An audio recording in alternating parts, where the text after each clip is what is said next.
This is my quickie recipe for rustic crusty bread rolls.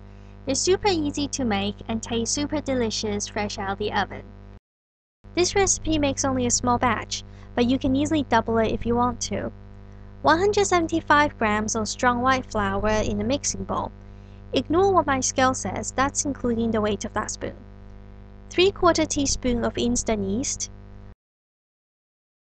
a little under half teaspoon of salt, 2 teaspoons of sugar, and 35 grams of rolled oats.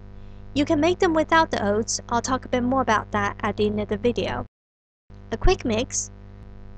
Add 130 milliliters, 17 grams of very slightly warm water. Mix into a dough with a spoon. If you don't have a scale, you can measure by volume, but measuring by weight is much more accurate and convenient. There'll be some dry flour at the bottom. I add a little bit more water, maybe 1 or 2 teaspoons to easily incorporate it all.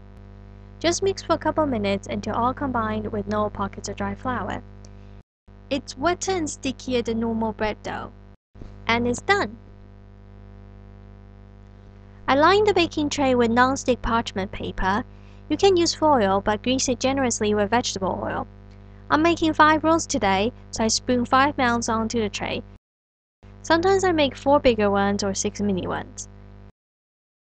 Make them as even in size as possible and tidy them up a little bit with the tip or the back of a spoon, but it's not really crucial.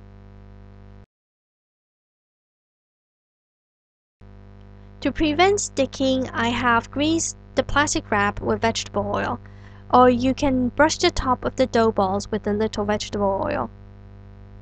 Cover loosely and leave them to proof for 1 to 1.5 hours. After an hour and 10 minutes, they have roughly doubled in size. They do grow more horizontally than vertically.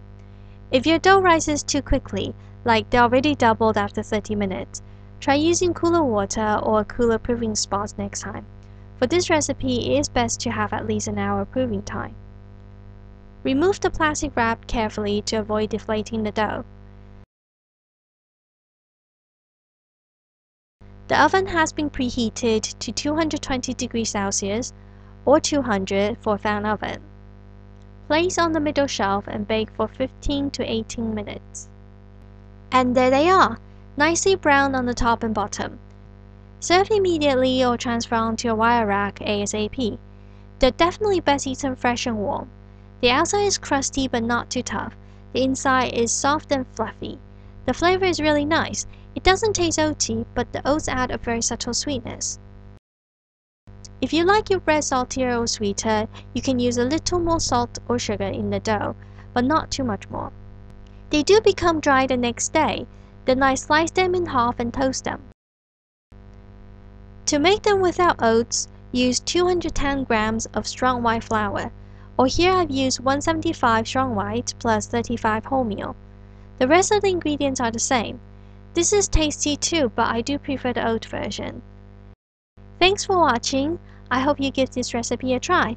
There are lots more info in the About section below. And please click like and or share if you have enjoyed this video.